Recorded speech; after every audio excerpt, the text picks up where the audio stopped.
Machiavelli to die till I'm gone. He was saying this shit while he was alive. He was telling us. We were talking about it. Nigga, I'm a legend. I'm putting in mine. You better put in yours, because I'm a legend already. Man, history a legend. You define me. Tell Machiavelli being. Tupac. My mother, you know, when she gave birth to me, she was just coming out of jail, being in jail, because they was holding her for the trial. So she had all these females, these women, strong women around her, and she was like, what am I going to name my son? And it was this lady who just came from Peru, and she was telling her mother this folk story about a true life Peruvian revolutionary named Tupac Amaru, who the government had told them, okay, we wanted, he was fighting the government, and he was really winning. These little fucking tribes was beating the government, and they said, okay, we want to stop fighting. We want to meet with Tupac Amaru. He came in and met one, and they said, we want to cease the fighting. Would you please cease the fighting? Too many people are dying. We're going to give you what you asked for. He said, okay. Told him to cease fire. As soon as they said cease fire, they cut his arms off, cut his head off, cut his legs off, and stuck him on a stick and put him in the middle of the village. So this is my reminder. That's my reminder. Every time you say my name, that's my reminder to never compromise myself and never quit. There's no such thing as a truce while people ain't free, regardless of who it is. What is Tupac's legacy? He left a certain racial pride among the Indians that they had put up a real fight against the Spanish colonists. His name struck fear into South American whites for generations, but inspired guerrilla fighters and racial equality activists long after his terrible death.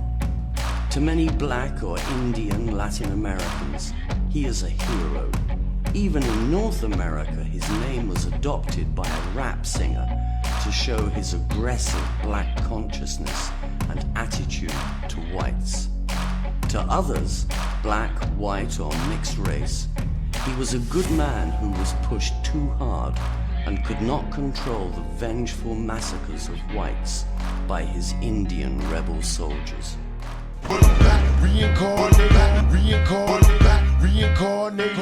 Yo, YouTube, what up?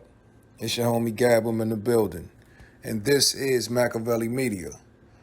I ain't gonna spend too much time talking on this video on Tupac Amaru, you know, the anchor chief, man, and his rebellion against the government over there.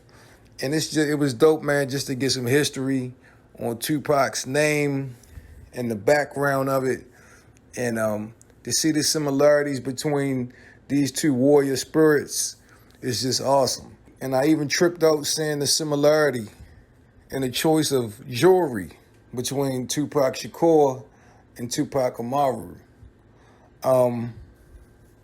One of the things I try to do to make this channel unique is to mix education sometimes in with the madness. You know, we can make videos about the Tupac and Biggie beef. We could also make educational videos just to give people a little bit more insight into who Tupac was and what he represented. One more strange similarity between Tupac Shakur and Tupac Amaru is that this wasn't their born name. You know, Miss Afeni named Tupac Lashane Parrish Crooks at birth, and Tupac Amaru, that wasn't his name at birth either. He took his name from his ancestors, which could have been derived from Africa because you had Afro-Latinos inhabiting his part of the world because of the whole slave trade. And part of his rebellion was to free the slaves from Africa.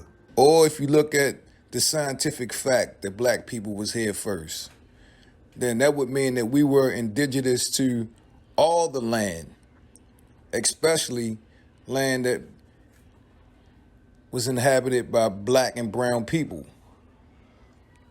We all know what the original Indians looked like as well. So there you have it. As you can see, the original pictures of Tupac Amaru, he was very dark.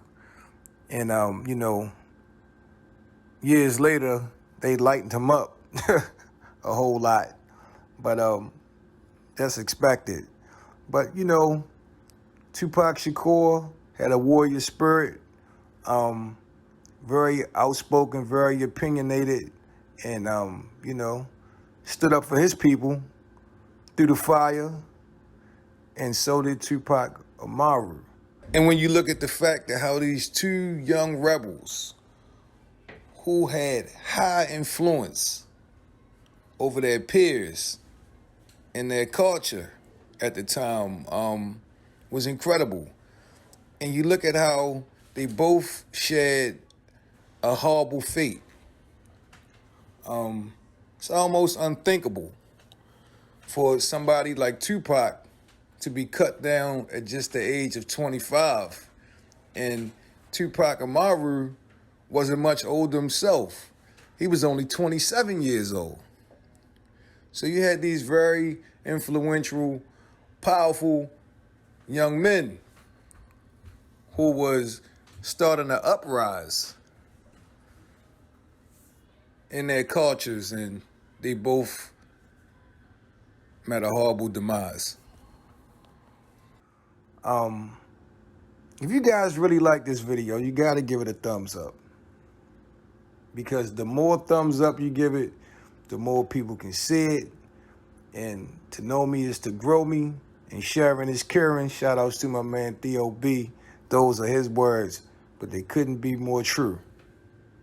Anyway, you know, it's no coincidence that both Tupacs were very influential, and they both didn't live long on this earth. But they definitely left a mark. Don't forget to sub to the channel. This is MAKAVELI Media. I'm your homie Gab. It's been a pleasure as always. I'm signing off. I'm about to hit y'all with the peace.